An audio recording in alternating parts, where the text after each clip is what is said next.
Welcome back in, ladies and gentlemen. Post-game show here as we're joined with Coach Parker after 2 wins on this doubleheader. Texas post-grad coming up from College Station, making a long trip, 2 7-inning games here.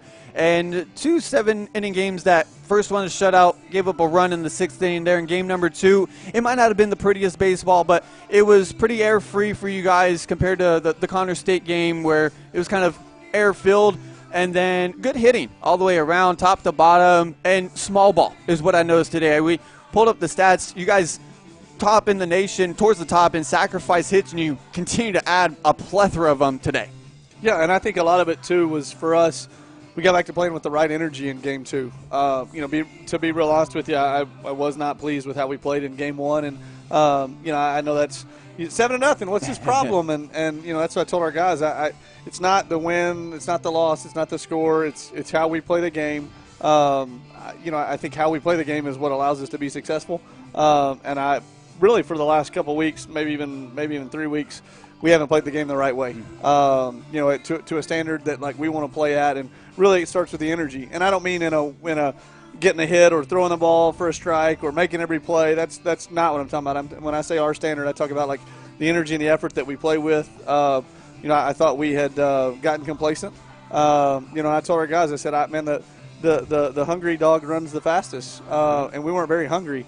And I thought in Game 2 there, we played at a different pace. We pitched it at a different pace. Like the energy out of our dugout was different, and ultimately, like that's what I'll tell them tonight is that, win or lose, like that team there, I'm fine with. Like we'll be fine there. But I also think that if that team shows up more often than it doesn't, the wins and the losses will take care of themselves. But the energy is most important to us there, and I thought we got back to that. Absolutely. It's pretty much the dog days of your season right now.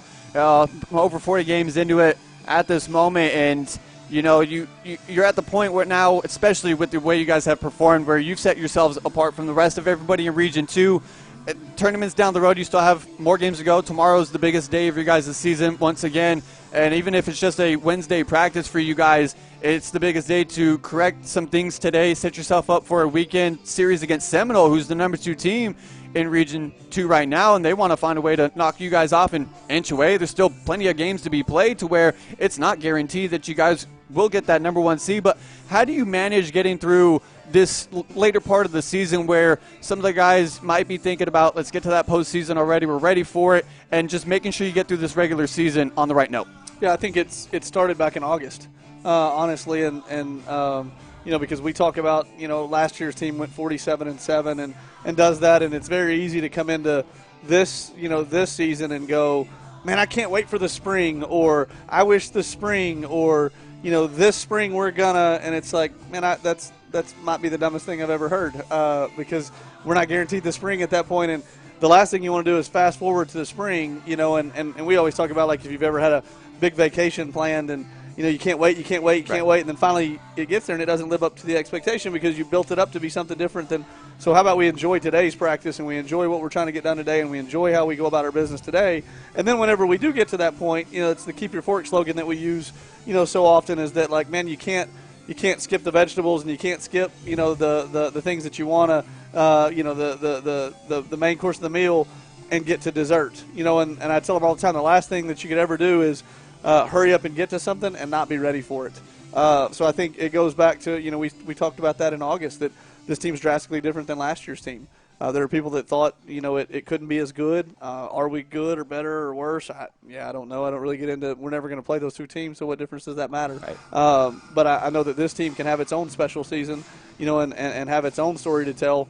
But it starts with, man, tomorrow is the most important day in our program, and I think enjoying it. And I think we had gotten away from that with the energy. I thought we were going through the motions and, hey, we're pretty good, and we're, like we had done something. And in the grand scheme of things, like, we literally haven't done anything. Regular season's great and all that, but the ultimate goal is to try to win a national championship, and we haven't done that yet. So to act like we've achieved anything, and, yeah, we've put ourselves in a good spot to have an opportunity, to possibly be a 1 seed in the tournament, and that doesn't mean anything because the 5 seeds get just as much chance to win that tournament as we do.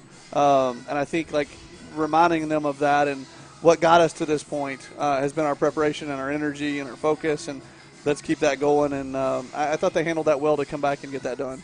Absolutely. You sent out Baylor White there in game number 2, pitched phenomenally coming off of a tough Connors game where Connors just was hitting everything that day.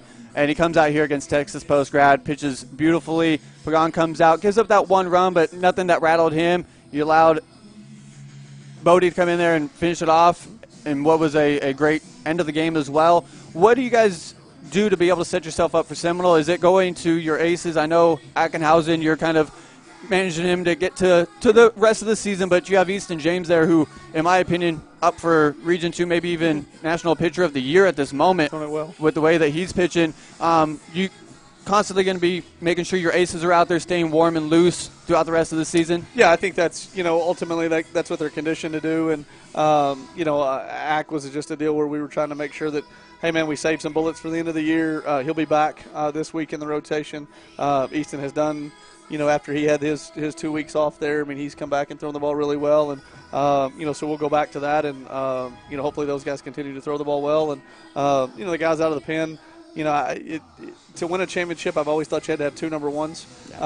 You just can't do it with one. We've been fortunate enough, in my time at Eastern to have at least 2 number ones on every team, and some of those teams have had more than 2 number ones, and I think this team is no exception there. I mean, I think they've Easton and Ack have set themselves up there, and then Zach coming back from Tommy John has really kind of developed into that third guy, and we're getting Matthew Watson back in the swing of things, and I think there's a day that he's a number one. And then you get Clack out there in game 1 today. I mean, that guy's been pretty special as well. And Balin White bounces back and does that. Christian gets to throw. You guys don't know it, but got to throw in front of his dad from Puerto Rico. Dad flew in this weekend and got here. Surprised him. Didn't know he was coming. So surprised him maybe Friday.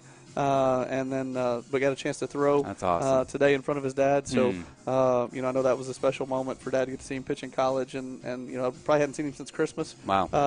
So I think that's a cool thing for him and his family to get to do. Absolutely. You always allow your pitchers some run support. This team is never lacking of offense. A big grand slam by De Leon, up to number 11 on the year, home run-wise. You have Roland that and maybe he needs to hit the weight room just a little bit to make sure it doesn't bounce off the top of the wall next time. But, I mean, this team hits for power. We talked about the small ball. This offense really seems to be clicking. Is this one of your better offensive units that you've had here at Eastern? I'm going to be careful when I answer that because anybody that's listening from the last few teams will be mad about that. Put you on the spot. I think this team scores differently than the others. Like last year, for example, I thought, man, we really just stood up and hit. From a batting average, pitch comes in, we see the ball, hit the ball. Like we could really, you guys saw us play. Like we really hit last year.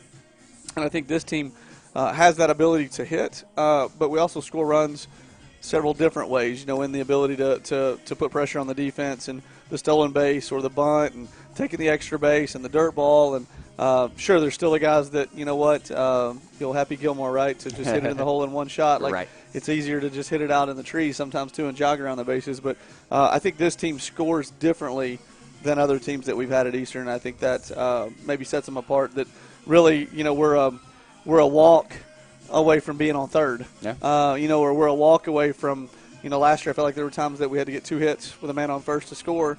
And this year, 1 hit may do it because we turned left pretty well, with some of them there. So I think this team scores differently. Gotcha. 39-1 now, the overall record. Again, big one against Seminole. Congratulations on the 2 wins today, Coach. You guys rest up. Enjoy your practices. Hopefully the rain doesn't, cancel any of that out. But looking forward to Saturday against Seminole in what should be 2 big games. Yes, sir. Thank you guys for coming. Of course. That'll do it for the coverage here. Again, 2 wins, 39-1 now for Eastern. And we'll see you guys on Saturday here on Mountaineer Radio, Mountaineer TV.